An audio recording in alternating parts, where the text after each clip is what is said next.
Est-ce que tu es devenu chrétien juste? Aujourd'hui tu dis, je suis chrétien, je suis sauvé, je vais au ciel. Le ciel est où? Tu as déjà vu le ciel? La Bible dit que le royaume s'est approché de nous. Le royaume aujourd'hui, il est en toi. Si quelqu'un vient vous dire qu'il y a un autre royaume ailleurs, ne croyez pas, parce que le royaume est déjà là et il est en vous. Tu es le royaume de Dieu. Il a fait de nous un royaume et des sacrificateurs pour sa gloire. Amen. Maintenant, en tant que roi, comment est-ce que tu règnes? C'est ça le problème. Tu te dis roi, tu te dis reine, mais tu ne règnes sur aucune circonstance de ta vie. Moi, je voulais, quand j'ai rencontré le Seigneur, j'ai vécu des expériences surnaturelles avec Dieu. Tout ce que je voulais quitter la terre. J'étais prêt même à ce qu'il vienne me chercher le même jour. Seigneur, emmène-moi. Qui a vécu ici la nouvelle naissance? En fait, la terre ne te dit plus rien. Quand tu vis des choses avec Dieu, tout ce que tu veux, tu sens que c'est pas le lieu où tu dois être. C'est pas ma place. Seigneur, je veux aller, je veux partir, s'il te plaît. Mais Dieu m'a repris. Il m'a dit, égoïste. Et tout le projet que j'ai pour toi ici, qu'est-ce que tu en fais? Qu'est-ce que tu fais du projet merveilleux? Le ciel commence ici déjà. Le royaume est déjà en toi. Dieu te fait la grâce de recevoir son royaume en toi. Le ciel, il est déjà là. La Bible dit quoi? Nous sommes assis. Éphésiens 1:3. Nous sommes assis où? Dans les lieux célestes. Donc tu es un citoyen du ciel déjà. Le ciel, c'est pas que voilà, tu vas te lever, tu retrouves comme ça. Non. Ça vient après. Quand le Seigneur va venir en fait pour nous prendre et aller avec lui. Mais même après ça, qu'est-ce que la parole dit? Cette terre-là qui est souillée, elle ne sera plus là. Ça sera comme une carte qu'on plie comme ça. Et puis, allez, on met une nouvelle terre. Ils ont la parole de Dieu, frères et sœurs. C'est pas compliqué. Dans la parole, il y a des choses qui sont très simples. Va dans Apocalypse, tout est écrit là. On te parle de la fin, révélation. Il est dit. Mais le livre d'Apocalypse fait peur des gens ici. Ça dépend de ce que tu as compris quand tu étais plus jeune. On te disait, ah ben voilà, il y a 144 personnes qui vont être sauvées. Qui a déjà entendu ça? 144 000.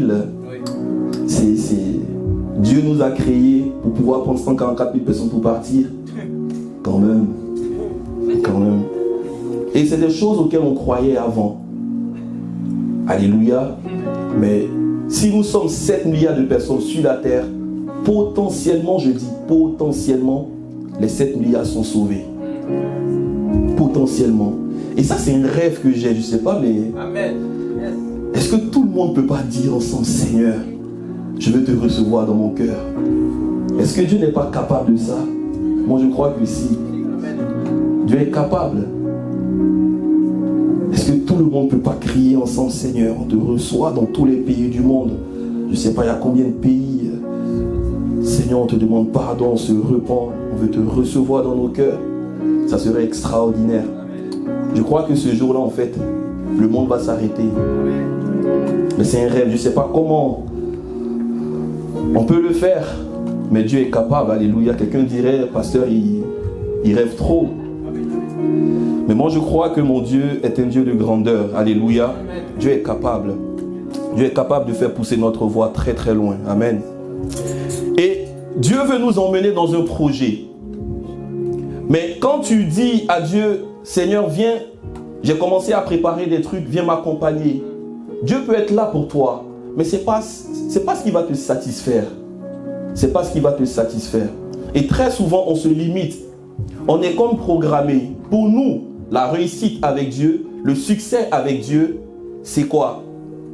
Quand on est peut-être jeune déjà, commencer à préparer les fiançailles, avoir une épouse, acheter la première maison, si on peut une deuxième maison, une maison de vacances, les voitures, préparer la retraite, et après c'est bon. Et dans l'église, je suis juste un bon chrétien qui vient, qui paye sa dîme, qui fait ses offrandes, de temps en temps, qui est avec les frères.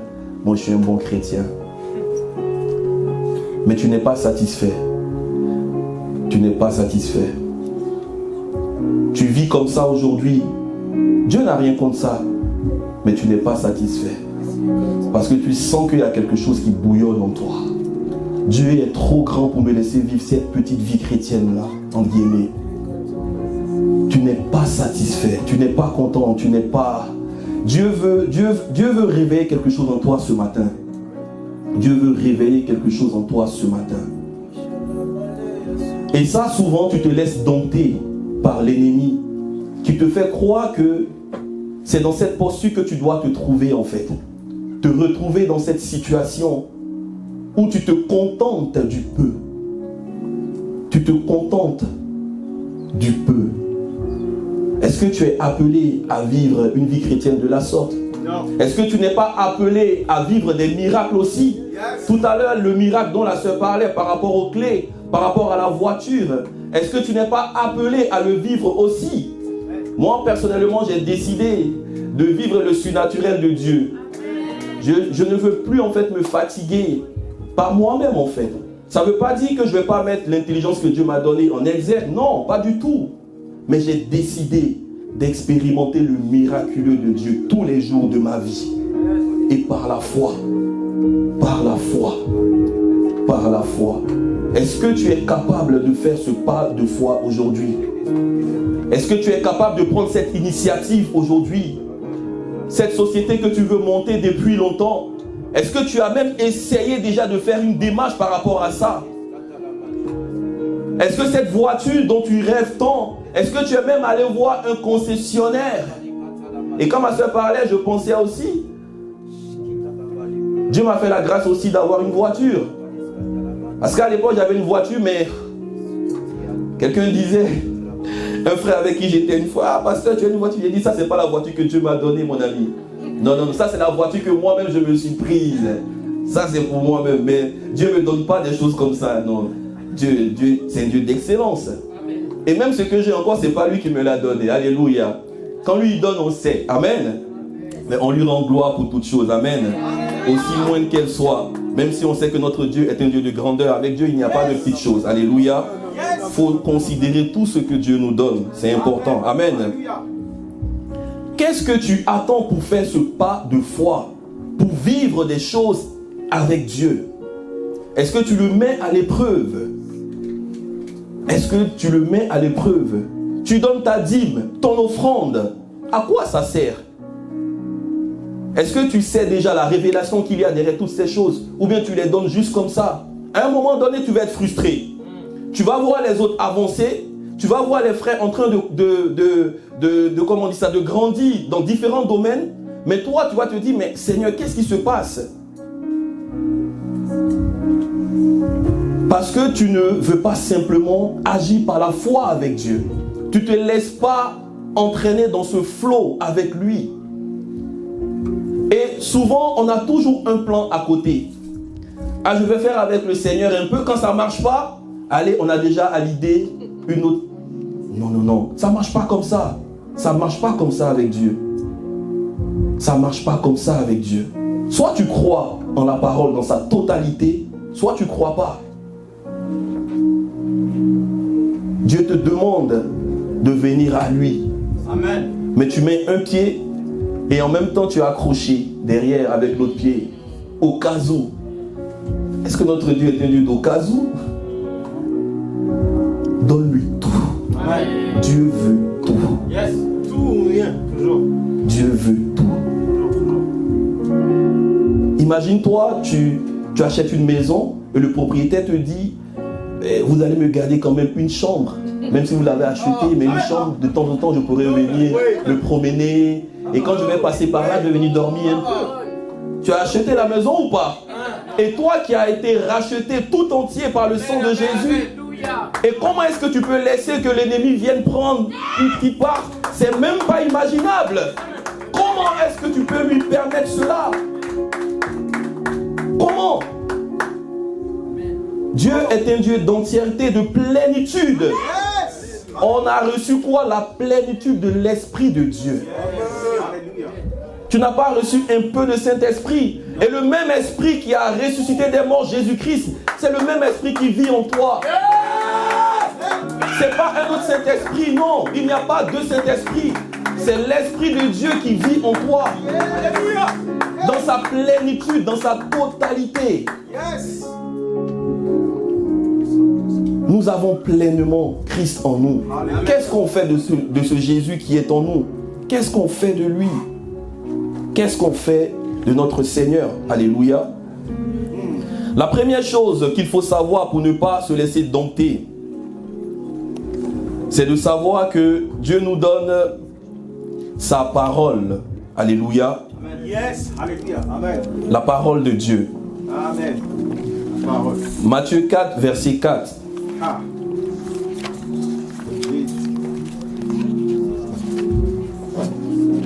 Ah, my God. Ouais, ce passage. Merci Seigneur. Matthieu 4, verset 4.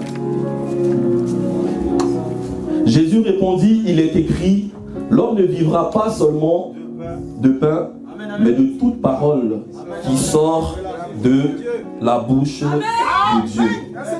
L'homme ne vivra pas seulement de pain, mais de toute parole qui sort de la bouche de Dieu. La parole est une nourriture. Quel homme peut vivre sans manger, sans se nourrir? Personne. C'est normal de manger.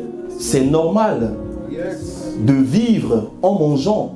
Ça, c'est quelque chose que Dieu nous a donné. Amen. Alléluia. Amen. Même depuis le jardin, Dieu a dit à Adam et Ève que vous allez faire quoi? Vous allez vivre en mangeant tous les trucs qui sont là. Comment est-ce que tu peux vivre sans manger? Et je ne parle même pas de la vie normale. Parce que je ne pense pas que quelqu'un oublie ici de manger. Non, c'est quelque chose qui est normal pour nous. C'est normal. Les gens disent, ah ben moi je vais m'alimenter très très bien. Petit déjeuner, et dîner. Souvent même il y a le goûter à côté. Alléluia. Il y a les petits trucs à croquer et autres. Mais comment est-ce que tu oublies de manger la parole de Dieu? Tu ne peux pas. Tu ne peux pas. Tu ne peux pas vivre une vie en Christ sans la parole de Dieu. C'est pas possible. C'est pas possible. C'est pas possible, mon ami. Si tu n'es pas ami avec cette parole-là, si tu n'es pas ami avec cette parole-là, ça n'ira pas loin entre toi et Dieu. Pour 2025, arrange-toi. Arrange-toi. Trouve du temps. 15 minutes par jour, 30 minutes par jour pour la parole de Dieu. Comment est-ce que tu peux vivre en tant que chrétien et vouloir dompter? Jésus n'a pas dit, ah oui, par le cri, par les pleurs, le diable va fuir. Non. Et souvent quand on a des problèmes tout de suite, et là je parle à une femme, tu pleures trop, arrête de pleurer. Là je parle à une femme. À la moindre secousse, tu ne fais que pleurer. Comme si en fait Dieu est fautif de ce que tu vis. Dieu n'est fautif en rien. Et là tu réagis comme si tu n'as pas d'identité en Christ. Comme si tu n'as pas une autorité. Mais si tu ne sais pas c'est quoi l'autorité que Dieu t'a donnée, comment est-ce que tu peux réagir? Hier j'ai vu mon père qui m'a donné un proverbe. Il m'a dit, mon fils, là où il y a le miel, il y a toujours des bêtes féroces qui sont là, qui vont tourner autour. Et j'ai dit, waouh. Parce que je parlais tout à l'heure de mon cousin pour qui on a prié pour ses fiançailles. Et c'est vrai que ça a été un combat jusqu'au bout. Et c'est vrai que quand il y a une gloire à venir, qui connaît le miel ici? C'est très bon, alléluia. Amen. Là où il y a des choses qui sont douces, qui sont bonnes avec Dieu, là où il y a la gloire qui se prépare, il y aura toujours l'ennemi qui va rôder autour. Et c'est sûr. Mais si tu n'es pas sur le pied de guerre, si tu ne veilles pas et tu ne pries pas, comment est-ce que tu peux affronter les échéances des combats à venir? Tu veux la gloire de Dieu, mais tu dois passer par des épreuves. Amen, amen. Il n'y a pas de gloire sans épreuve, c'est pas possible. Il n'y a pas de gloire sans épreuve. Soit tu vas te contenter de ta petite vie de chrétien, petit chrétien, PC, et puis tu es là, petit chrétien, moi je me préfère comme ça. Ou soit tu vas réveiller l'esprit qui est en toi et passer à de grandes choses avec Dieu. Mais tu n'es pas né pour subir, non. Tu es né pour être dans l'offensive. Dieu nous a donné des armes et la parole de Dieu est une arme offensive. La parole de Dieu, c'est l'autorité. Ça, c'est l'autorité de Dieu.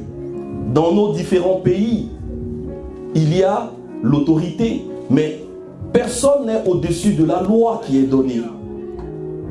Personne. Les articles sont les articles.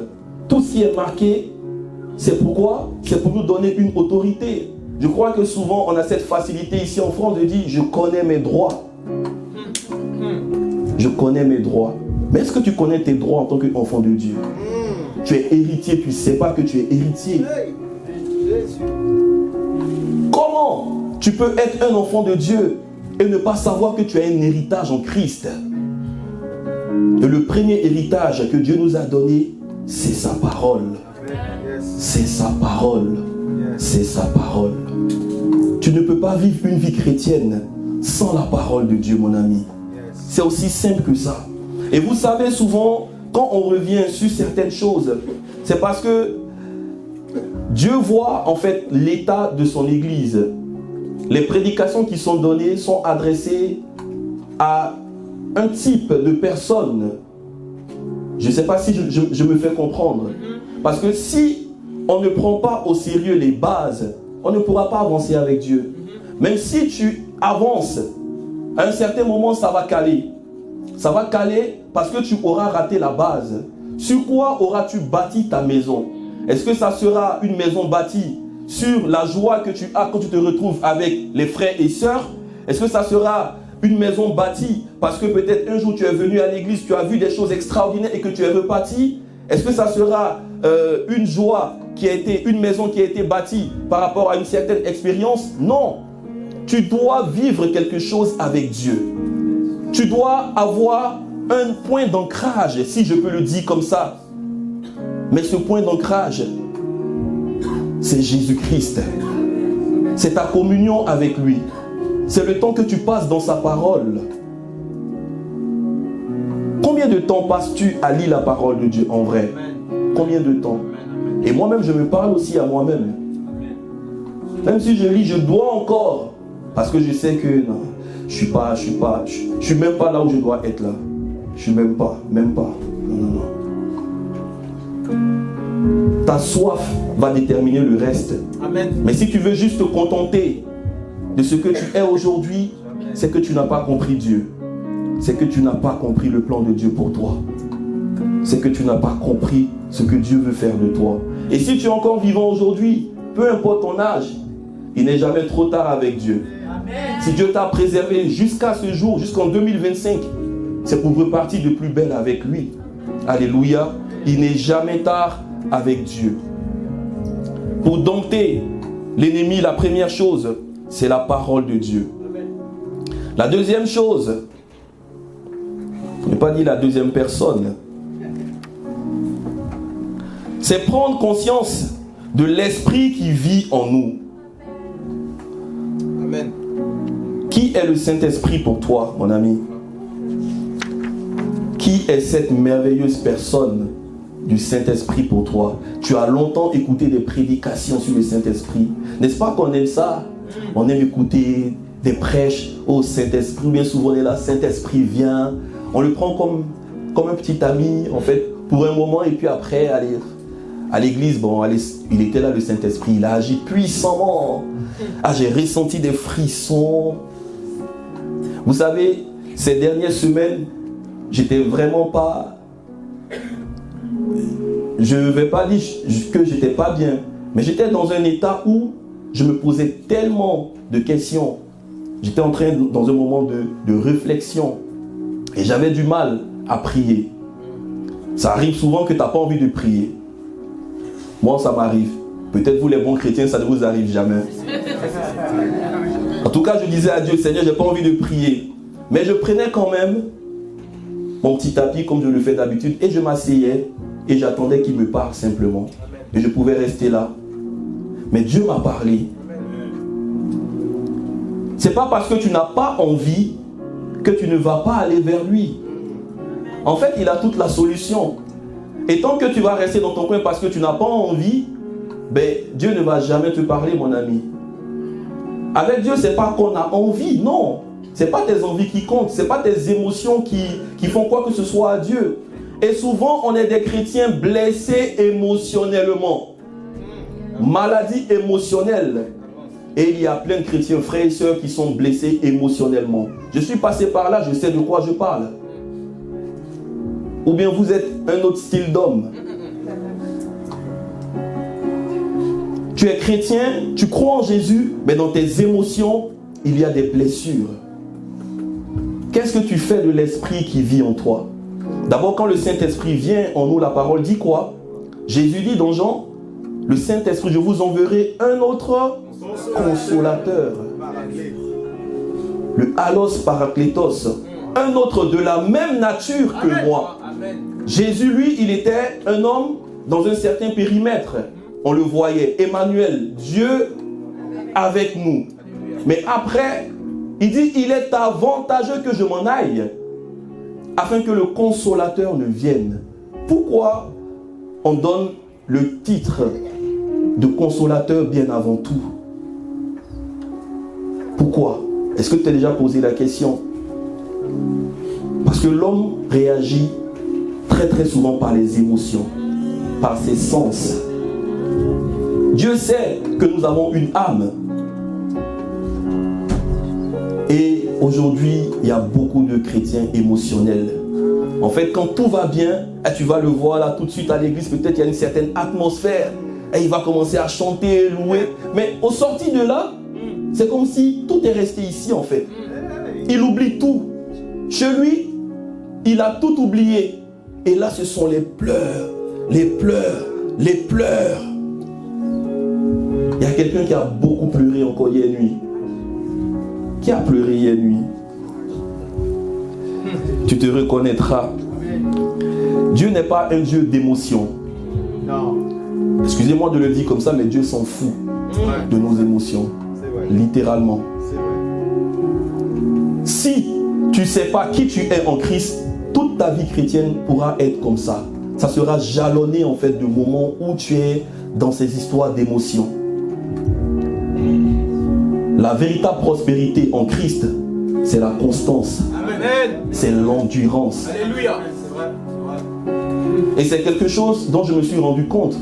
Je dis, mais en fait, il y a des moments où je me dis, mais c'est comme si ma vie chrétienne, elle est yo-yo. C'est pas normal ça. Quand je suis avec les frères, je suis bien. Et après, voilà, quand je rentre à la maison, c'est comme si les soucis de la vie m'envahissaient soudainement. Mais je suis moi-même l'atmosphère de Dieu en fait. Alléluia. Alléluia. Tu es l'atmosphère de Dieu. En fait, où tu es, on doit savoir que Jésus est là. Jésus règne. Donc, en tant que temple de Dieu, tu ne dois pas permettre en fait que des choses puissent venir s'immiscer, venir te rendre triste, des moments où tu es là et puis tu pleures, tu te poses des questions. Non. Amen. Alléluia. Subis certaines choses et tu te laisses en fait emmener dans ce flot-là. Le péché qui nous envahit si facilement. Les pensées de tristesse, les pensées de suicide. Pourtant, tu étais à l'église. Pourtant, tu étais avec des frères. Donc, si il n'y a plus d'église, bâtiment comme ça, tu n'as plus de relation avec Dieu en vrai. Pourtant, tu es toi-même l'église. Tu es toi-même l'église. Si tu es l'église, commence à créer l'atmosphère. Commence à déclarer, commence à parler à Dieu. Commence à le louer, commence à chanter. Ne te laisse pas emporter par la tristesse, par les émotions. Commence à parler sur cet enfant-là qui depuis longtemps traîne cette maladie. Commence à parler à ce mari qui depuis longtemps ne change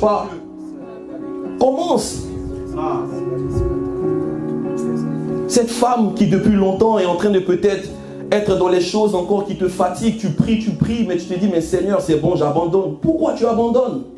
Pourquoi tu abandonnes? Pourquoi tu abandonnes? C'est le plan de Dieu. Pourquoi tu abandonnes? Le plan de Dieu, ce n'est pas la souffrance, non. Mais le plan de Dieu, c'est la gloire qui est cachée derrière. Alléluia. Et l'ennemi ne s'en prend pas aux choses qui sont viles, je dirais, mais les choses qui sont importantes. Quand il voit qu'il y a une gloire certaine derrière quelque chose de grand, il va te faire passer par des moments difficiles. Regardez la vie de Joseph, regardez la vie d'Abraham. Pourquoi on veut faire l'exception? En fait, pour nous, tout doit être toujours rose. Qui t'a dit ça? Dans le monde, on dit il n'y a pas de rose sans épines. Et c'est vrai. Si tout doit être rose, c'est qu'il y a un truc qui ne va pas. C'est vrai. Exactement. Notre Seigneur Jésus lui-même, regardons la souffrance par laquelle il est passé. Mais la gloire derrière. Aujourd'hui, nous sommes la gloire de Jésus-Christ. Aujourd'hui, tu es la gloire de Jésus. Il n'y a pas de vie sans la mort. Ça, c'est dans notre royaume, ça. Je ne sais pas si tu entends bien ce que je dis. Il n'y a pas de vie sans mort dans le royaume de Dieu. Et qui parle de mort, parle de renoncement. Se laisser conduire par le Saint-Esprit. Romains 8, nous allons lire ensemble. Romains 8, 34 ou 36.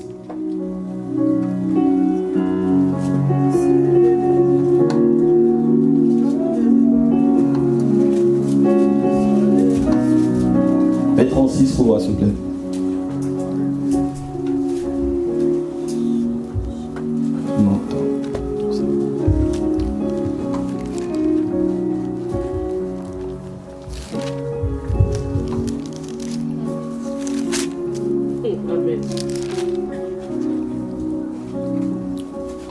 Romains 8, 13, pardon.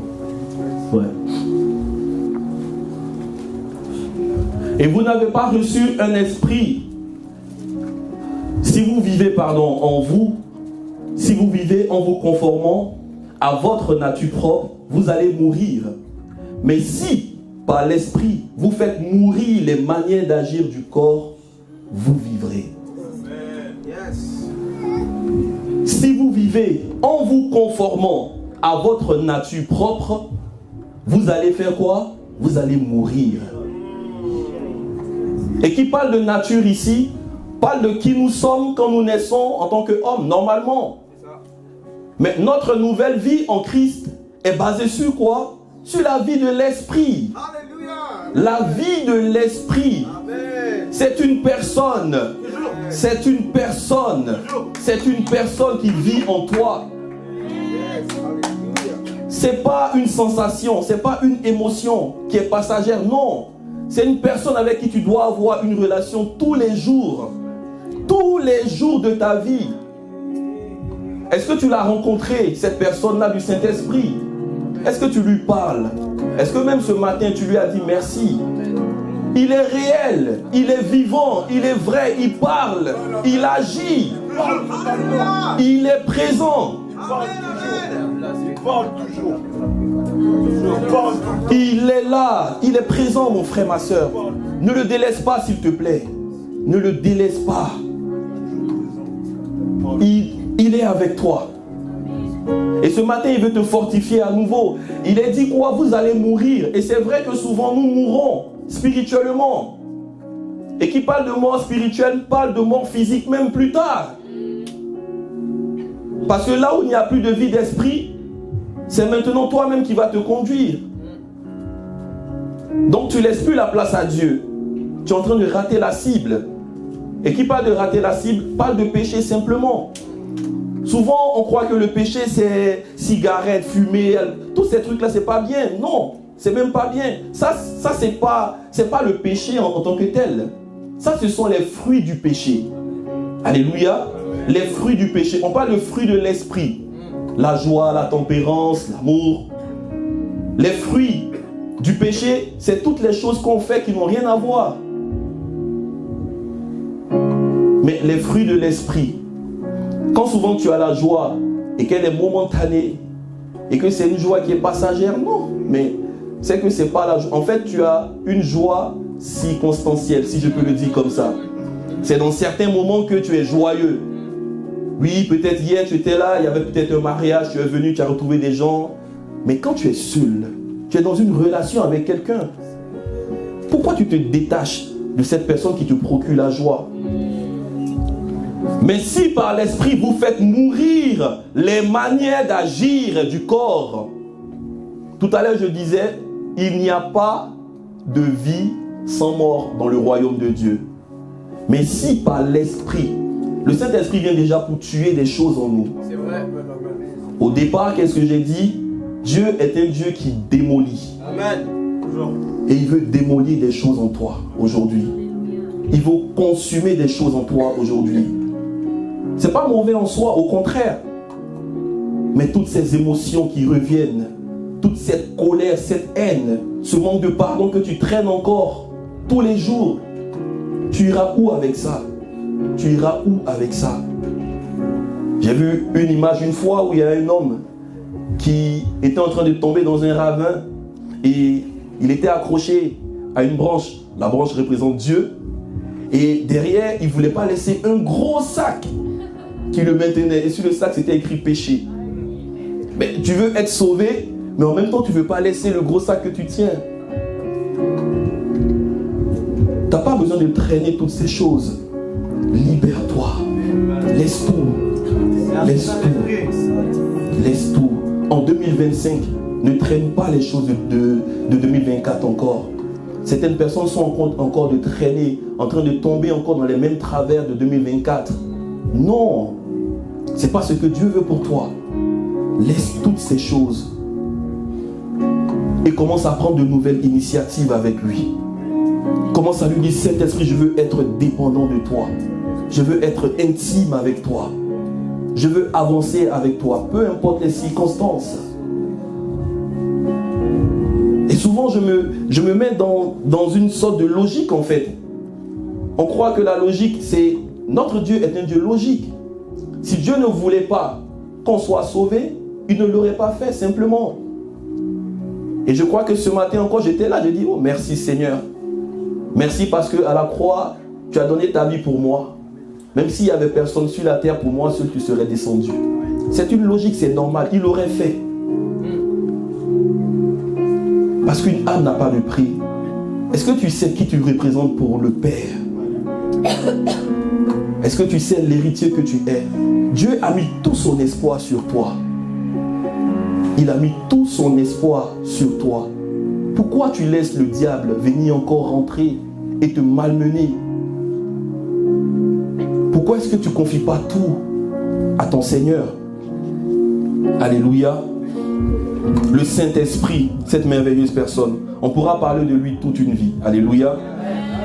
Mais je crois qu'on va, par la grâce de Dieu, revenir sur cette merveilleuse personne. Le temps que vraiment il puisse encore nous inspirer, parce qu'il y a tellement de choses à dire. Tellement de choses. La première chose, c'est la parole de Dieu. La deuxième personne, le Saint-Esprit. La troisième, c'est le nom qui nous a été donné. Au-dessus de tout nom, le nom de Jésus-Christ. Nous allons aller dans Actes des Apôtres.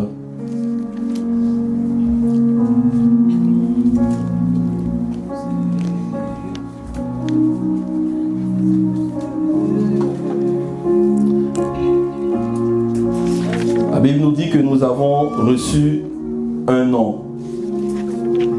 Le nom qui nous a été donné au-dessus de tout nom. Le nom de Jésus-Christ.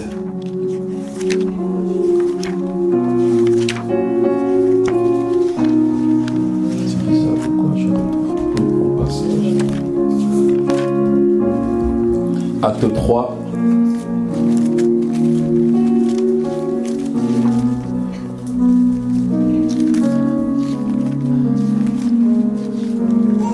Le contexte dans lequel nous sommes ici, c'est un temps de réveil de l'église primitive. Et Pierre et ses amis sont en train d'expérimenter quelque chose de merveilleux. Il y avait déjà quelques jours auparavant, ils ont reçu le baptême du Saint-Esprit, le glorieux, le merveilleux. Et le Saint-Esprit va leur donner une révélation. Et dans Actes des Apôtres 3, à partir du verset 6, il est dit, on va revenir au verset 1, pardon. Pierre et Jean montaient ensemble au temple à l'heure de la prière. C'était à la 9e heure.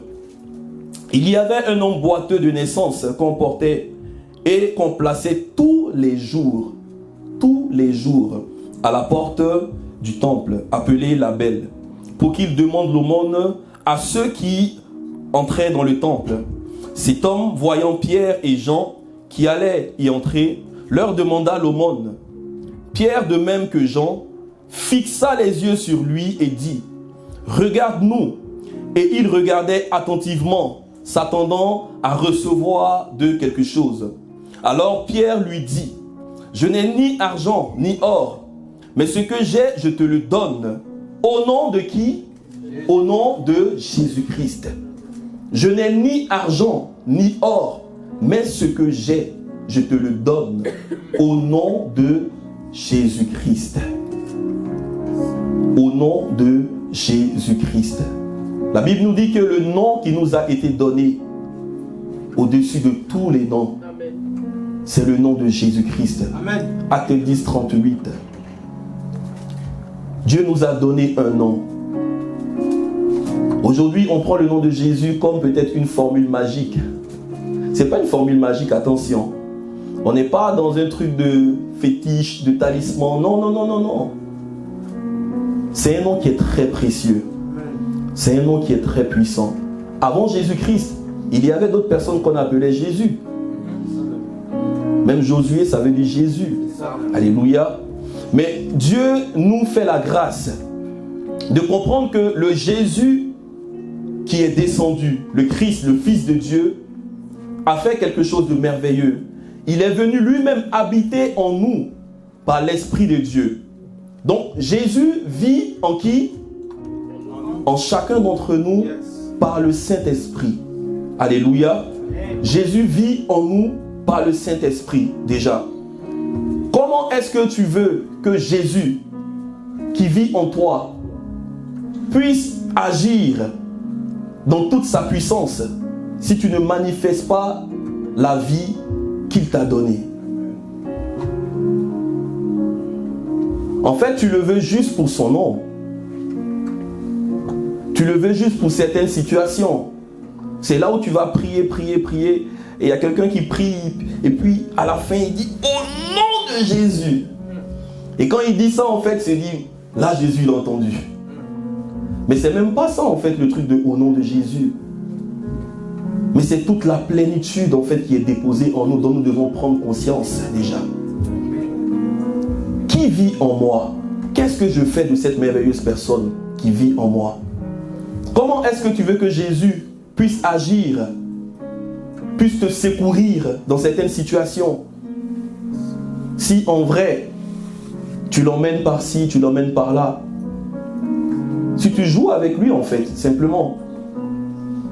Pourquoi est-ce que tu voudrais qu'il te secoue dans les moments difficiles? Pendant que tu fais ce que tu veux. Pendant que tu ne te laisses pas conduire par le glorieux Saint-Esprit qu'il t'a envoyé.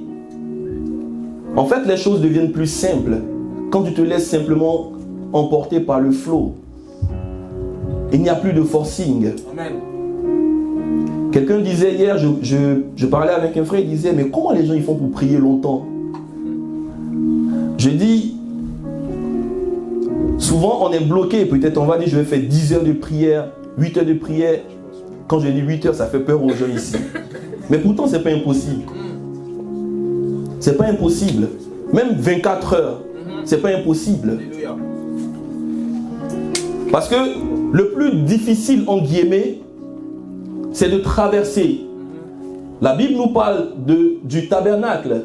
On te parle de quoi? Il y a la première zone d'abord, là où on fait le parvis et autres. Ça, c'est l'endroit où il y a beaucoup de bruit. Après, il y a le lieu saint. Après, il y a le Saint des Saints. Dans le parvis, c'est quand tu arrives, que tu veux commencer à prier tout de suite. Et que là, il y a encore les pensées qui se bousculent. Tu es un être humain, tu as vécu des choses dans la journée. Et là, c'est comme s'il y a des bousculades. Tu dois trouver, en fait, tu cherches la fréquence. Et tu es là, vous savez, avant les radios des papis, là. Moi, j'ai mon papy qui avait sa radio. Tout le temps, il cherchait la voix de l'Amérique et tout ça. Et là, il cherche, ça fait tch, tch. Et après, quand il trouve, le journaliste, il est parti. Et papy, il reste là pendant toute sa journée. Il n'écoute que la voix de l'Amérique. Est-ce que tu as cherché la bonne fréquence? Et c'est là où souvent beaucoup s'enfuient tout de suite. Parce que tu te dis, ah ben, tu viens avec ta grosse liste. J'ai écrit ça, je vais prier pour le diacre Henri. Allez, avec diaconesse Wendy, ma sœur Isabelle. C'est très bien, Dieu n'a rien contre toutes ces choses. L'intercession, c'est bien. Alléluia. Mais après, est-ce que tu te laisses conduire par lui-même déjà? La Bible nous dit quoi? Que c'est l'Esprit de Dieu en nous qui sonde les profondeurs du cœur de Dieu. Toi, ton but, c'est d'être connecté au canal cœur de Dieu. N'est-ce pas? Yes. Mais quand tu arrives tout de suite, tu commences à parler. Très souvent quand on arrive, on commence à parler. Seigneur, merci. Merci pour cette journée. Merci pour la nourriture. Merci pour les frères. Merci pour les sœurs. Merci Seigneur. Amen. Et on est parti. Au nom de Jésus, à la fin, toujours. Amen. Seigneur, il a exaucé. C'est bien. On apprend à prier. Alléluia. Il n'y a pas de spécialiste dans la prière. Même moi, j'apprends toujours à prier. Mais j'ai découvert quelque chose. Mes plus bons moments de prière, j'insiste à bons moments de prière, mes moments de qualité, c'est quand je me suis perdu dans le flot. Un jour, j'étais là, et ça c'est lui qui le fait. J'avais fait le sport, et puis j'étais là, j'étais un peu fatigué, et j'étais assis. Et là tout de suite, il y avait une instru qui passait. Et l'instru commence à vraiment... Je dis, mais c'est bizarre, je n'ai jamais ressenti ça. Et je commence à chanter, je commence à louer, à lui dire merci simplement. À lui dire merci, mais simplement. Et là, je suis resté là pendant 2 heures. Et j'étais comme dans une bulle. Je ne disais rien, je ne parlais de rien, mais je me suis laissé emporter. Et à un moment, c'est comme si je sors d'un sommeil et je me dis, je regarde, il est 23h, je dis, waouh. Et j'étais comme, vous voyez, comme un bébé qui est dans, comment on appelle, le liquide amniotique. C'est ça, non? J'ai quand même de bons réflexes en sciences. Yes. Il est comme dans le liquide amniotique et il est tranquille. Pour les mamans qui vont souvent pour faire les échos, on voit le bébé sur l'écran, il est là, il ne veut pas être dérangé. Ce sont des moments de qualité. Quelqu'un soupire encore après ces moments-là. Dieu t'attend. Le même Saint-Esprit, il n'a pas changé. Il n'a pas changé. Et dans ce genre de rencontre-là, le reste devient facile. Parce que tu es emporté par un flot. Quand tu sors de là, tu es renouvelé. Il n'y aura même plus à forcer pour faire certaines choses. Et pendant que tu es là, lui, il prend plaisir. Et le reste, il le fait pour toi. Tu n'as pas besoin. C'est juste cette relation, cette communion, cet temps d'intimité qu'il veut avec toi. Un père avec ses enfants. Souvent, j'ai mes enfants, je vois des parents ici avec leurs enfants. Il prend l'enfant, regarde la soeur derrière avec le petit, lui, il grignote, il s'en fout. Mais elle, le fait qu'elle a comme ça, elle est tranquille. C'est la sécurité. Où est-ce que tu veux trouver une autre sécurité si ce n'est pas dans le Saint-Esprit de Dieu? Si ce n'est pas dans le nom de Jésus? Une vie en dehors de Christ n'est plus une vie. C'est une mort certaine. Amen. Il n'y a pas de vie en dehors de Jésus. Il n'y a pas de vie. Il te l'a dit, je suis le chemin, la vérité. Quelle autre vie tu veux trouver en dehors de lui?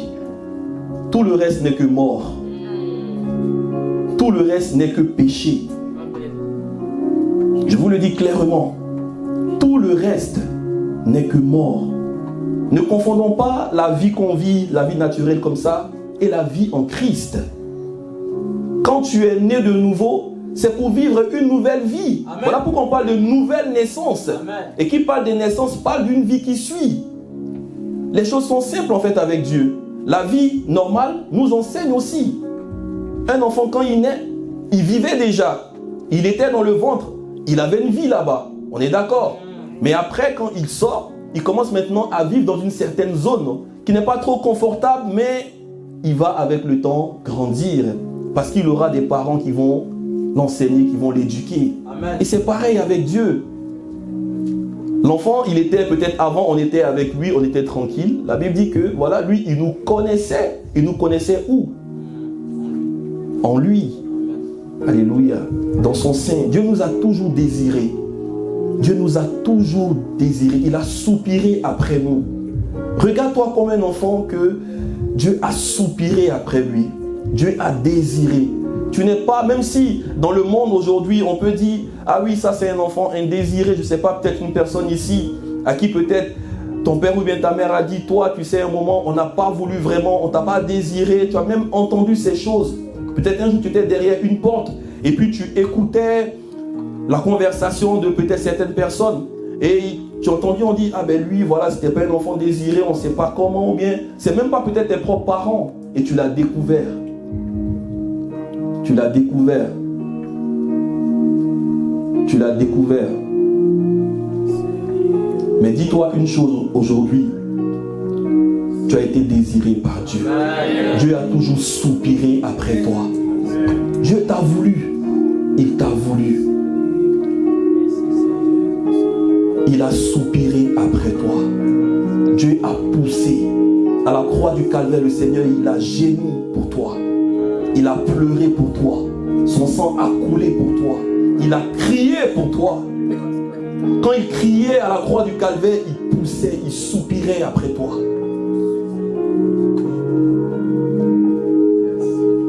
Quand la parole dit que Jésus a crié, il a émis un son, il a émis une mélodie qui a ouvert le ciel pour toi. La Bible dit que le rideau a été déchiré de haut en bas. Tout ce qui est au ciel est descendu pour toi seul. Qu'est-ce que tu fais de toutes ces réalités? Qu'est-ce que tu fais de tout ça? Mais si tu ne lis pas la parole de Dieu, comment est-ce que tu peux être conscient de toutes ces choses? Dieu t'a tout donné. Amen. La Bible a traversé des milliers d'années. Amen. Et elle est là aujourd'hui. Amen. On croit que c'est en vain. Ou bien les gens qui, peut-être on les retrouve dans les librairies partout, on croit que voilà... Non, non, non. C'est une histoire. C'est ton histoire. C'est une lettre d'amour qui t'est donnée. Si tu ne lis pas cette lettre d'amour, où est-ce que tu vas la trouver? Dans les romans policiers? Tu es chrétien et tu lis encore les romans policiers? Cherche quoi? Mais là, je parle à quelqu'un. Je parle à quelqu'un. Ne mélangeons pas les choses saintes. La Bible nous dit ne donnons pas les choses saintes aux pourceaux. Soit tu es avec Dieu, soit tu n'es pas avec lui. Mieux vaut lui dire clairement, Seigneur, j'arrive pas, je peux pas. Il va t'aider. Amen. Il t'a pas sauvé pour que tu sois là encore en train de jouer au chrétien yo-yo. Il faut un engagement. Il faut un engagement. L'engagement libère. L'engagement libère. L'engagement libère. Engage-toi. Prends cette décision. Tu aspires à te marier. Engage-toi. Moi, avant de me marier, j'ai beaucoup douté. J'ai réfléchi. Mais c'est les œuvres du diable. Souvent, il voit la gloire à venir. Mais après ce mariage, il y a eu une accélération incroyable. Parce qu'il y a une grâce particulière dans le mariage. Il y a une onction particulière que Dieu dépose. Prends cette décision, engage-toi. On a peur souvent de s'engager et on veut essayer. On veut essayer avec Dieu. Oui, aujourd'hui, les gens veulent essayer. Même en couple, très souvent, on va essayer pour voir si ça marche. Et là, chacun vient avec son bagage, sa culture, sa manière de faire. Et puis on va essayer de tester. Ah, on a tel point en commun. Regardez comment les gens aujourd'hui ont fait. Hein. Ça, c'est bon. Un point en commun. On fait un trait, c'est bon. Ça, c'est bon. Elle aime voyager, moi aussi. Un point en commun. Bon, après le reste, là, elle est un peu bizarre. Mais on peut quand même essayer de gérer. Ça va le faire. Avec le temps, on va trouver. Et après, ça coince. Malheureusement, c'est toujours comme ça. On s'appuie sur quoi pour fonder notre couple? On s'appuie sur quoi pour fonder notre relation avec Dieu? Si la corde n'est pas là, rien ne pourra avancer. La Bible nous dit quoi? Que la corde à 3 fils ne seront pas... Ah, attention. En fait, Dieu nous laisse toujours cette marge de pouvoir décider. Parce que Dieu n'est pas un Dieu dictateur. Non. Non. Il ne va pas dire parce que moi je suis là à la corde. Donc voilà, allez, ça va tenir jusqu'à la fin. Non, non, non, pas du tout. Mais Dieu veut aussi qu'on puisse avoir une implication. Qu'on puisse participer à cette œuvre-là aussi, avec lui. Est-ce qu'on prend conscience de toutes ces choses, de ce que Dieu veut faire avec nous? Je vois, il y a une jeunesse ici. Et quand je parle de jeunesse, je ne parle même pas en termes de cheveux blancs. Hein. Mais je vois des jeunes ici. Je vois des jeunes. Je vois des personnes vigoureuses. Je vois des personnes fortes que Dieu veut encore relever aujourd'hui. Le diable nous a assez menti. Lui, il n'est rien dans l'histoire en fait. Il n'est rien dans l'histoire. Non mais clairement, il n'est rien dans l'histoire. Notre relation, c'est avec notre Père. Amen. En fait, lui, c'est un vaurien, clairement. Quand tu arrives à déceler tous ces petits plans, mais tu dis, mais lui, il vaut rien, en fait. C'est pas ça qu'il voulait passer. Et souvent, même, il veut passer même par la personne qui est plus proche de toi. Très souvent, c'est l'épouse ou l'époux. À la maison, tout le temps. Elle vient avec ses humeurs. Tu dis, mais qu'est-ce qu'elle a aujourd'hui? Qu'est-ce qui s'est passé? Ou bien le gars, il rentre, il est tout grincheux. Ah, mais moi, voilà. Et la femme, elle dit, mais commence à sourire, commence à le détendre, commence à lui parler tranquillement. Amen, alléluia. Tu verras, il va dire, mais elle est bizarre aujourd'hui. Elle n'est pas bizarre, elle est remplie de l'Esprit de Dieu. Soyons remplis. La Bible dit qu'on doit être remplis de l'Esprit de Dieu. On est baptisé une fois, mais le remplissage, on doit le désirer. On doit soupirer après. Mais quand tu es vide, tu donnes accès au diable. Voilà pourquoi ça doit être quelque chose de disciplinaire. Nous sommes des disciples. Qui parle de disciple parle d'un élève assidu. Un élève qui est tout le temps là, qui est assis. Écoute Dieu. Prends le temps de l'écouter. Assieds-toi, écoute. Quelqu'un disait que quand on est pressé de courir, on n'arrive pas là où on va. Mais quand on s'assoit et qu'on écoute et qu'on prend le temps de comprendre, d'avoir la connaissance, ceux qui ont commencé, on sera là en train de courir et de les regarder en disant, mais vous êtes encore derrière. Parce qu'on a pris le temps. Dieu n'est pas un Dieu qui est pressé, non. Prends le temps avec lui. Le reste, il s'en occupe. Fais de l'Éternel tes délices. Il te donnera ce que ton cœur désire. Fais de lui tes délices. Fais de lui ta priorité. Fais de lui. Trouve tout ce qui est doux en fait en lui. Il a tellement de trésors. Dieu régorge tellement de trésors. Tellement de trésors. Va chercher, il y a encore ta part. Il y a encore ta voiture. Mais tu n'auras même pas besoin de faire des efforts. Parce que tu seras en train de profiter avec lui. Lui va commencer à faire des choses simplement. Commence à t'émouvoir, commence à bouger en lui. Commence à faire des choses pour lui. Mais si tu es un chrétien statique, un chrétien qui veut stagner, dans tous les cas, comme je l'ai dit tout à l'heure, par la grâce de Dieu, le dimanche, peut-être d'après, ça sera en fait le message que je vais apporter. Tu es toujours en mouvement. Soit tu avances, soit tu régresses. Tu es un chrétien, tu dois être en mouvement pour avancer. Amen. Quand tu ne vas pas, je ne sais pas s'il y a des gens ici qui vont à la salle de sport, je vois des gens bien musclés ici. Mais quand tu ne vas pas à la salle de sport, mon frère Céliane, je sais que il pousse. Quand il ne va pas peut-être 2 ou 1 semaine, mais tu sens que tes muscles s'atrophient. C'est ça. N'est-ce pas? Yes.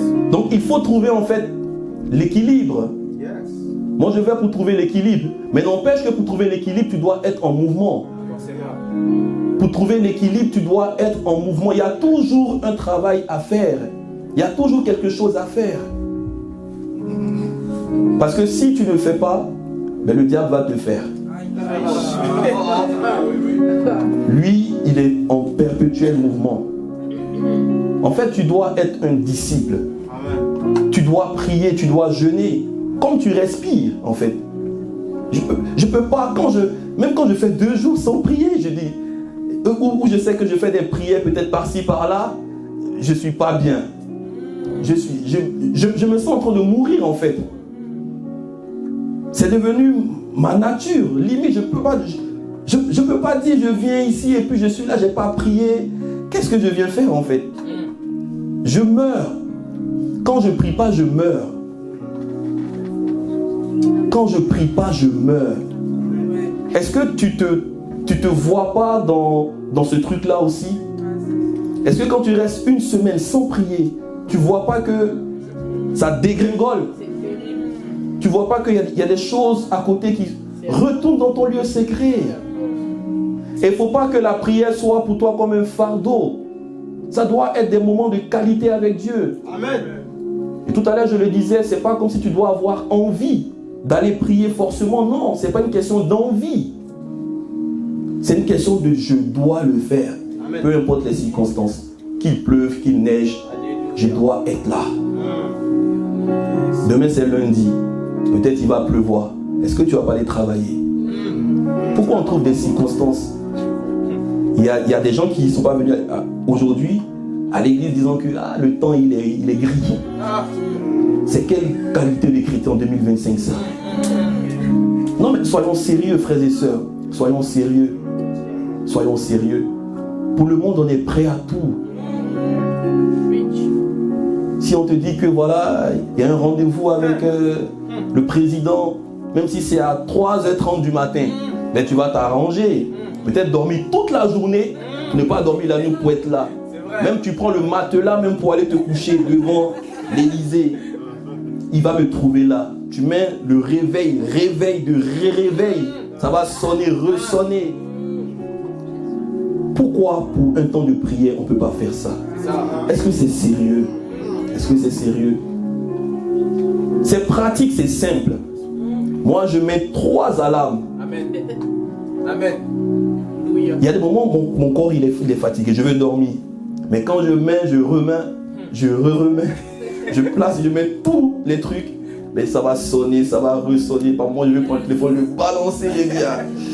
Et après, je me ressaisis. Seigneur, aide-moi. Ça, c'est ce qui sonne. Seigneur, aide-moi. J'ai besoin de toi. Par moi-même, je ne peux pas. Et je me lève. Je commence à verser un peu d'eau, me réveiller. Et paf, c'est parti. Tu peux vivre des choses extraordinaires avec Dieu. Fais le premier pas. Fais le pas de foi. Le Saint-Esprit fera le reste. Amen. Dieu nous attend. On doit être des chrétiens audacieux. Est-ce que tu soupires ou bien tu veux rester dans ton confort? Tu auras le temps de te reposer pour l'éternité avec lui. Profitez. En fait, c'est pas qu'on est... La mort physique, c'est une porte simplement. Il faut le voir comme ça. C'est une porte où tu arrives pour une autre vie, mais où il n'y a plus vraiment cette conscience de souffrance et tout ça. C'est une vie plus douce, plus merveilleuse. Mais tu peux commencer à la vivre ici. Et en Christ, tu dois commencer à la vivre ici déjà. C'est pour ça qu'on est là. C'est pour ça qu'on est là. Tu dois te lever. Tu es un guerrier, tu es une guerrière. Qui parle du royaume, parle de guerre. Lisez un peu l'histoire des rois. Le roi, pour pouvoir montrer qu'il est vraiment roi, il partait en conquête. Mais quand le roi, il se reposait, comme David, il tombait dans le péché. David, toutefois, quand tu lis l'histoire de David, mais c'était un conquérant. Il allait de guerre en guerre, de bataille en bataille. Quand tu es en mouvement avec Dieu, il est avec toi. Et c'est facile. Easy, comme on dit en anglais. C'est facile. Parce que tu te lèves pour lui. Mais quand tu es endormi, ben, tu commences, l'oisiveté commence à rentrer, les pensées commencent à divaguer. Tu es dans d'autres choses parce que tu n'es pas en mouvement pour Dieu. Combien de fois Dieu t'a appelé à aller sur le terrain pour aller évangéliser? Et ce jour-là même, tu ne partais pas au travail. Parce que souvent on dit, ah ben non, je travaille. Tu ne partais pas au travail. Mais tu n'es pas allé. Et ce jour-là, qu'est-ce que tu as fait? Qu'est-ce que tu as fait? Tu es resté devant l'écran. Qu'est-ce que tu as fait? Qu'est-ce que tu as fait? Tu aurais été sur le terrain avec les frères et sœurs, entre les mains de Dieu. Dieu serait avec toi. Ça t'aurait boosté encore. Tu aurais évité ce péché-là. Dieu veut nous garder. Il veut nous protéger. Tout ce qu'il met autour de nous, c'est qu'on prenne conscience. C'est comme un bouclier. Mais si tu veux rester oisif, le diable cherche aussi des ouvertures. Lui, il rôde. À la moindre occasion, quand il voit une petite brèche, il s'infiltre. Et c'est ce qu'on doit éviter. Alléluia. La parole est un bouclier pour nous. La communion avec le Saint-Esprit, le nom de Jésus-Christ, et le bouclier par excellence que Dieu nous donne, c'est le pardon par son sang. Le sang de Jésus. Alléluia. Apocalypse 5. Nous allons terminer.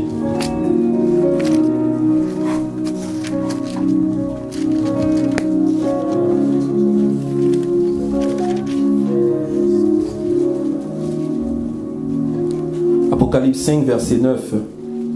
Et il chantait un cantique nouveau en disant, tu es digne de prendre le livre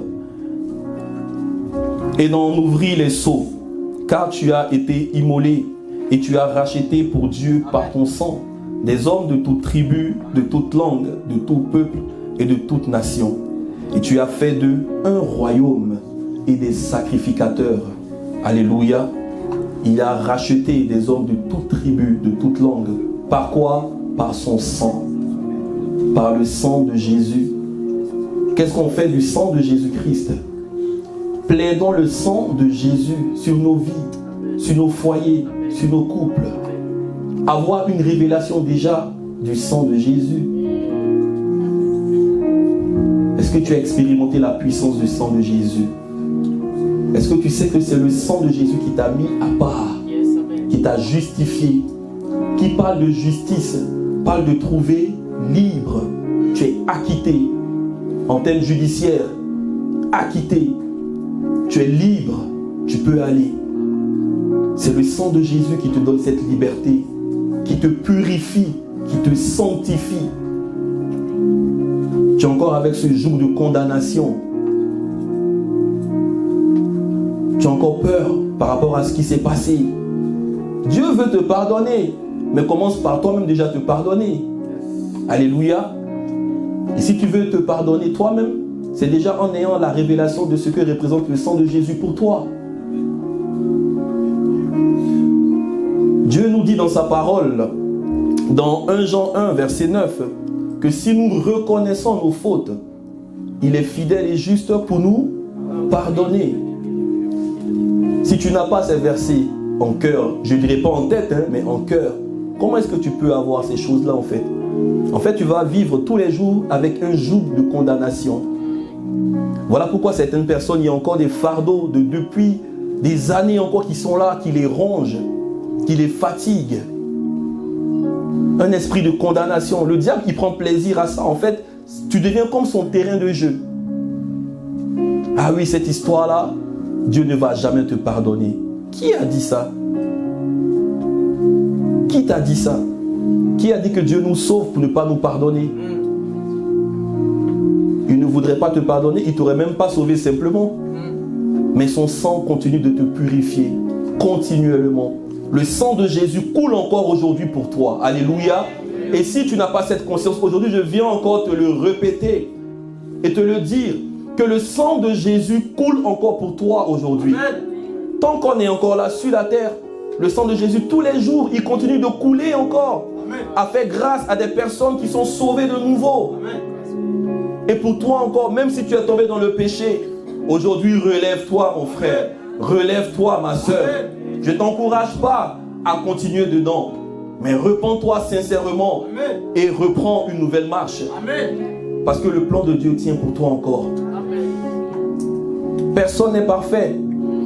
Mais on est perfectionné par le sang de Jésus. Amen. Quand le diable vient et qu'il voit que, ah ben là, je ne vois plus Isabelle, ma soeur. Attends, avant, c'était les pensées de haine et trucs. Elle dit, non. Toi et moi, on a fait limite là. Regarde, le sang de Jésus est mon bouclier. Ah, je ne vois plus mon frère Nelson. Ah oui, cette maladie. Ah non. Toi et moi, on n'est plus copains. C'est fini là. Amen. Parce que le sang de Jésus m'a lavé. Amen. La puissance du sang de Jésus. Amen. Déclarer le sang. Il y a un psaume qui nous est donné. Le psaume 91. Il est dit quoi? Je demeure sous l'abri du Très-Haut, à l'ombre du Tout-Puissant. L'abri, c'est quoi? C'est le sang de Jésus. L'ombre, c'est quoi? C'est le Saint-Esprit. Le Saint-Esprit venait comme sous la forme d'une nuée. Et David, il savait toutes ces réalités. C'était un homme serein. Dieu dit, j'ai trouvé l'homme selon mon cœur. Un homme qui a péché. Un homme qui a commis l'adultère. Aujourd'hui, c'est quelqu'un qui a commis l'adultère. Oh, lui, c'est un grand pécheur. Il a commis l'adultère. Mais Dieu nous montre en fait sa grâce, sa miséricorde. Mais plus tu as la révélation, la connaissance de Dieu, plus tu es libre. Pas libre de faire le péché, non. Mais libre de savoir que tu es un bon Père qui te pardonne, qui te fortifie. Et quand tu décides d'avancer avec lui, il va faire de sorte que tu ne tombes pas dans ces mêmes travers. Parce qu'il voit ton cœur. Il sera ton bouclier. Alléluia. Combien de fois Dieu t'a fait éviter des péchés dont tu n'es même pas conscient? Vous savez, il y a un truc qui m'est arrivé à l'époque, quand je débutais dans la foi. Je n'étais même pas encore pasteur, tout ça. Et à l'époque, il y avait une collègue. Vous savez, les femmes, souvent... Et elle est arrivée nouvellement, mais c'était vraiment la séduction claire. Et un jour, on discutait à la pause, manger. Et je parle en même temps à quelqu'un qui a peut-être commencé une discussion avec une collègue ou bien un collègue. Commence à tout couper en même temps. Commence à tout arrêter, mon ami. Commence à tout arrêter. Dieu te parle aujourd'hui. Il veut t'aider. Il veut t'aider. Ne va pas loin dans ces histoires-là. Commence à tout arrêter. Et on commence à discuter et il y a des pensées qui commencent à venir. Je vois la séduction clairement, mais je suis en train de me laisser emporter. Et un jour, quelque chose va se passer. Je vais l'accompagner après le travail. Elle n'habitait pas loin de là où on travaillait. Et quand on arrive, il y a un truc qui se passe, je crois qu'elle rentre chez elle. Et moi, je suis là, en fait, en train d'attendre. Quelqu'un dira, ah, le pasteur aussi, ah ouais, est-ce qu'il s'est retrouvé? Est-ce que le pasteur, c'est pas un homme? Et je le dis encore, à l'époque, je ne suis même pas pasteur. Mais ça peut arriver à quelqu'un. Voilà pourquoi je témoigne aujourd'hui. Amen, amen. Faisons attention. Alléluia. Alléluia. Et ça se passe. Et je suis là, j'attends. Pendant que j'attends, Dieu envoie un ange. Quelqu'un dira un ange avec des ailes. Non. Je suis devant la porte et elle est rentrée. Et moi, je suis là pendant que j'attends. Il y a une mamie qui passe. Mais une mamie, quand je dis une mamie, une femme, une vraie mamie. Merci. Et la mamie, elle arrive avec un flyers. Yes! Et la mamie commence à me dire, bonjour mon fils, comment tu vas? Je regarde son état. Excusez-moi, mais elle n'était pas vraiment trop propre aussi. Je dis, mais c'est qui? Et ni beauté ni éclat. Elle me tend le flyers et elle dit, mon fils, est-ce que tu sais que Jésus t'aime? Regardez l'orgueil. Mamie, waouh, c'est bon, tu évangélises, tout et tout. Et là, tac, je sors mon téléphone, tac, tac. Et tu vois les photos? Même nous, on va évangéliser aussi, tout ça. Elle dit, waouh, c'est bien ça, mon fils. Mais j'aimerais te dire que Jésus t'aime. Je ne sais pas si vous comprenez un peu. Comment le diable, il est méchant. Le diable voyait tout ce que Dieu préparait pour moi. Mais comment il voulait en fait éteindre ce que Dieu avait commencé avec un péché, mais qui est vraiment un péché terrible. Le péché du sexe. Et tout de suite, je suis là et le Saint-Esprit commence à me convaincre de péché. Pendant que je parle, je ressens encore ce que je vivais avec elle. Elle me dit, mon fils, Jésus t'aime. Quelqu'un qui évangélise, qui se fait évangéliser. En fait, ce n'était pas une simple évangélisation. Dieu était en train de me montrer que par moi-même, je ne peux pas. Il a envoyé un ange. Écoutez-moi très bien. La dame, j'ai pris son numéro. Je dis, je vais l'appeler. Je suis parti. Dès qu'elle m'a donné le truc, je suis parti en même temps à la maison. J'ai été convaincu de péché. Je suis parti à la maison. Et je crois que ce même soir, à l'époque, on faisait les métros le soir. Je devais aller pour aller évangéliser. Vous savez, quand le péché est là, il y a la honte tout de suite. Je ne peux pas aller comme ça, je vais déjà me repentir. Donc, tout ce que je fais, je trace, je rentre chez moi et j'arrive. Je me mets face contre terre en train de pleurer devant Dieu. Seigneur, pardonne-moi. Seigneur, pardonne-moi. Seigneur, pardonne-moi. Seigneur, pardonne-moi. Et je pleure. Je pleure. Dieu me dit, c'est pas un problème. Mais en fait, je suis en train de te montrer que par toi-même, tu ne peux pas. C'est moi ton appui. C'est moi ta forteresse. C'est moi ton soutien. Tu ne pourras pas sans moi. Et quand je suis sorti de là, j'ai dit, je vais appeler la dame, je crois, 2 jours plus tard. J'ai dit, je vais l'appeler pour lui faire une offrande. J'appelle le numéro, elle me répond, elle dit, si tu veux vraiment qu'on se croise, moi pour moi l'argent c'est pas un problème. Mais si tu veux, viens à l'église. J'ai dit, ok, il n'y a pas de souci. Je l'ai rappelé encore pour aller la revoir. Le numéro ne passe plus. J'ai appelé, j'ai dit, mais je ne me suis pas trompé, je l'ai déjà eu au téléphone une fois. C'est le même numéro. Le numéro ne passe plus. Dieu a créé un réseau au ciel pour garder son serviteur. Est-ce que tu crois que Dieu peut le faire pour toi? Et qu'il a déjà fait pour toi? En fait, c'est en lui qu'on peut tout. Tu ne peux pas sans lui. Tu n'es pas trop fort pour dire non, je peux par moi-même. Et si aujourd'hui encore, il y a encore des choses qui t'ont enveloppé, des pensées qui sont là, où tu n'arrives pas, mon frère, ma soeur, Dieu est là pour t'aider. Il n'est pas là pour te condamner. Par son sang aujourd'hui, tu peux repartir de plus belle. Alléluia. Que le Seigneur vous bénisse. On va se lever et on va rendre grâce à Dieu. On va lui dire merci pour la grâce qu'il nous accorde d'être appelés ses enfants. Merci Seigneur.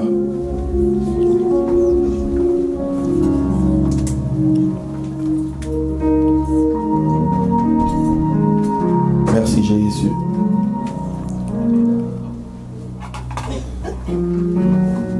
Mon frère, ma soeur, souviens-toi. Souviens-toi de tous ces combats invisibles. Souviens-toi que le premier autel qui a été planté pour toi est la croix du Calvaire. Amen. Où le sang de Jésus-Christ a été répandu pour le pardon de tes péchés. Où son corps a été labouré, broyé pour toi. Je ne dis pas ça pour que tu sois dans les émotions, non. Mais que ton esprit percute ce qui a été accompli à Golgotha pour toi. Amen. Jésus est réel. Jésus est vivant. Tout ce qu'il demande, c'est que ta vie soit cachée en lui. Amen. Que tu lui recommandes ton sort, comme la parole dit. Recommande ton sort à l'Éternel et il agira. Yes.